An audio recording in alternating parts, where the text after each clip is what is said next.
In the history of the studio, we've always built our own engine, and it's something that it can be a blessing and a curse. It's slower to get up and running in the project because everything has to be built up from scratch, but you have much more control over how the engine is kind of accomplishing the goals of the games and IP you're making. It's always been important for us to have our own technology at Ready at Dawn because we have a vision of what we want the game to be and where we want the story to go, but we also have a vision of where we want the technology to go. So when you're starting a new engine, what you try to do is you try to build on something else, that either that's experience, another engine entirely, or in our case, we had a PSP working engine. On the PSP, it's how do we make it smaller? How do we kind of condense it? How do we streamline it? On the PS4, everything is how do I make it bigger? How do I make it faster? How do I make it more in your face? My feeling was that for this generation, a big distinguishing factor was going to be just how much more alive a game level should feel. We want every part of it to look like it belongs and feels kind of real and lifelike. We want it to look like it's a real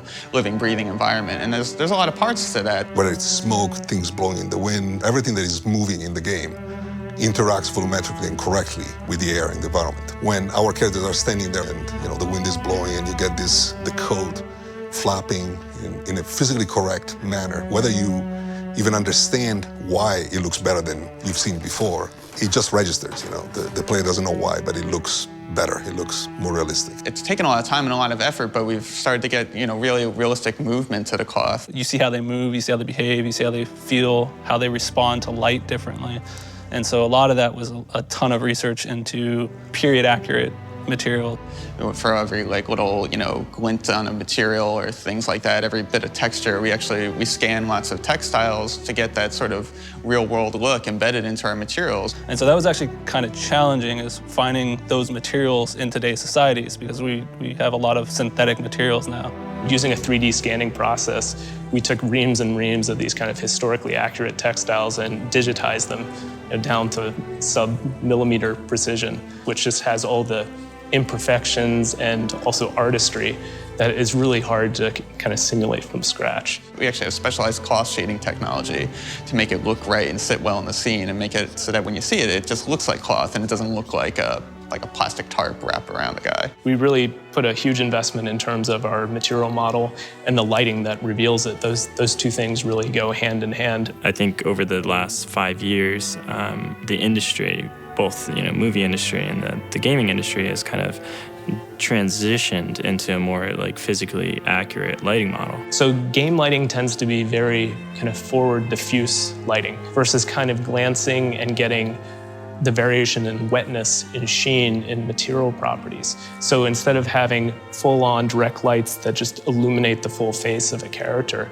you have glancing lights that are catching kind of imperfections and implying form. We've spent a lot of time getting a good volumetric look to our lighting and our fog system so that it creates a kind of mood and atmosphere. The world we're in, especially foggy London, fluid and fog and these dense atmospheres and grime and soot, are all very difficult anomalies to actually model.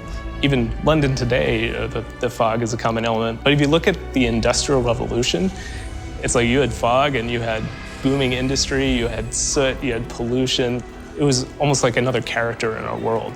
Yeah, I think in the past, games kind of used fogs to clip out draw distances because they couldn't render as much, and so they bring the fog plane in, and maybe on PCs, if you had a really boss video card, you could crank that dial back up and you could see further and further. And now we're using it to accent the world and some of the players to really give the life and the feeling of everything there. It gives it this kind of living, breathing, immersive quality that actually gives more depth to the world because it's so integral to making the characters and world feel cohesive and of that place and time. When there's a certain tone in the story, a lot of it doesn't just come from what the characters say or even just from the actors and their motion capture. A lot of it comes from the environment. It comes from the lighting and sort of the atmosphere. Any one thing seems kind of inconsequential, but as you see the meticulous kind of research and all those little details add up, the overall experience is something that conveys that level of detail. I don't think there's a single element that we're like, well, let's not go there because the hardware's not powerful enough. It was the door was open in any field, and we were like, okay, well, let's try to innovate as many fields as possible. Really, the limit is not the technology anymore. It's certainly not the platform. You can do anything. Like you can really set out a kind of a blank slate and say, what do we want to do differently? What do we think is really key to this new generation of hardware. Which to the end user and to the game and to the gamer means that we are giving them the best experience that we can. We're giving them the most physics that we can, the most graphics that we can, the most animation and AI work.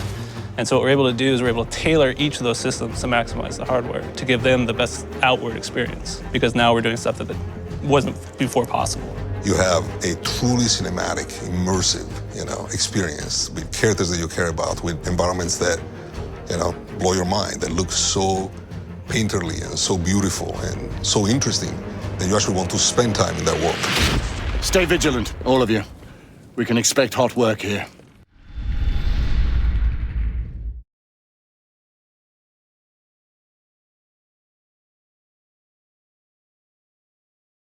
PlayStation